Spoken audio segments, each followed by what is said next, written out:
নমস্কার বন্ধুরা, আজ মহাশিবরাত্রি। তো শিবরাত্রির দিন ছোট কাকার চাষের জমি থেকে অনেক ফুল পেয়েছি। তো কাকা কিছুটা তো আড়ত করেছে, বাকি কিছুটা বাড়ির জন্য রেখেছে সকলে পুজো দেওয়ার জন্য।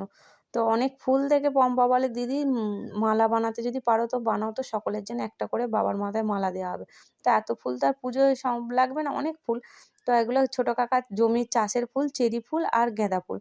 তো এই যে অর্পিতা আমি দুজনে বসেছি এখন মালা বানাতে। তো ছোট ছোটই মালা করছি, যাতে সকলের জন্য এক এক করে একটা করে মালা তৈরি হয় আর কি। তো এমনি তো অনেক রকমের আকন্দ ফুলের মালা লাগে। তো তার সাথে পম্পা বলে, এরকম ঘরের জিনিস মানে চাষের জিনিস তো ঠাকুরকে দাও একটা করে। তো এই যে মালাটা তৈরি করছি। ঘড়িতে এখন বাজে 9:30। তো 9:30টার মধ্যে চান টান করে এখন রেডি হয়েছি, পুজো দিতে যাব। এবারের পুজো তো তোমাদের দু মতে পড়েছে, দুদিন ধরে, শুক্রবার রাত্রিরে আবার শনিবার বিকাল পর্যন্ত। শুক্রবারটা করে উঠতে পারিনি, কারণ দোকান থাকে, দোকান থেকে আসতে করতে 10টা বেজে যায়। এরপর জোগাড় করে সারা রাতের ব্যাপার, তো লাইন পড়ে যায় প্রচুর। তো আমার পক্ষে সম্ভব না সেই দিন মানে উপোস করে সারাদিন সংসার করে দোকান করে আবার জল ঢালতে যাওয়া।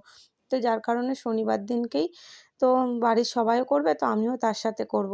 এই যে এখন পুরোপুরি রেডি হয়ে চলে এসেছি। তো এবার যাব শিবতলায় সকলে মিলে পুজো দিতে। শিবতলায় শিব মন্দির আছে, ওখানেই যাব। তো মাও যাবে, মা হচ্ছে সিদ্ধেশ্বরী মন্দিরের কাছে জল ঢেলে দেবে, মা হয়তো আমাদের সঙ্গে যাবে না। আর পম্পা আমি আরে সকলে মিলে যাব। এই যে মাঠে, শিবানী মাঠে এসে গেছে, আর এখানে বর্ষার বোন দুজনে এসছে। আর পুজোর জোগাড়জাটি মা দেখিয়ে দিয়েছে কিভাবে কি করতে হয়। যতই নিজে করি তবু যেন ভুলে যাই কি নিয়েছি, তাই না? রাস্তায় বেরিয়েও যেন মনে হচ্ছে ভুলে গেছি কিছু একটা। তো এই জন্য জিজ্ঞেস করছি যে সব ঠিকঠাক আছে তো। আর ওই যে গোপাল আর লিসা আসছে।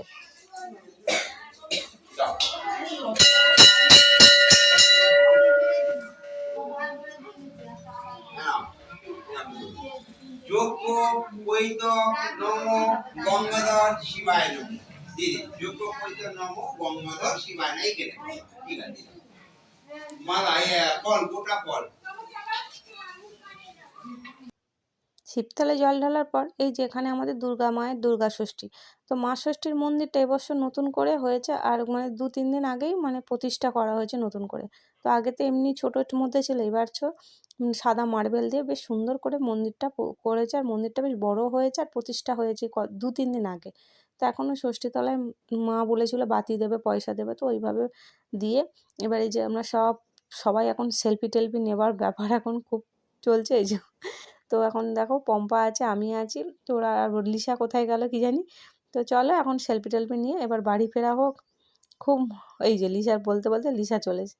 তো চলো, আর কি, অনেকটাই বেলা হয়ে গেছে, প্রায় 12টার উপরে বাজে।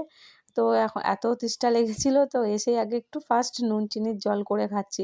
কারণ একদম জলটা ভালো লাগছে না, একটুখানি নুন চিনির জলটাই মনে হচ্ছে শরীরের জন্য ভালো। তো নুন চিনির জল খেয়ে নেবো। আর দুপুরে আমরা তো সাবু খাবো, মা আর আমি।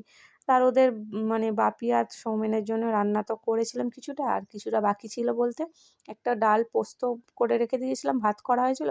আর একটু মা বলে বেগুন ভাজা আলু ভাজা করে দাও, তাহলে ওদের মতো হয়ে যাবে। যাই হোক, এখানেই আজকের ভিডিওটা শেষ করছি। ভালো থেকো।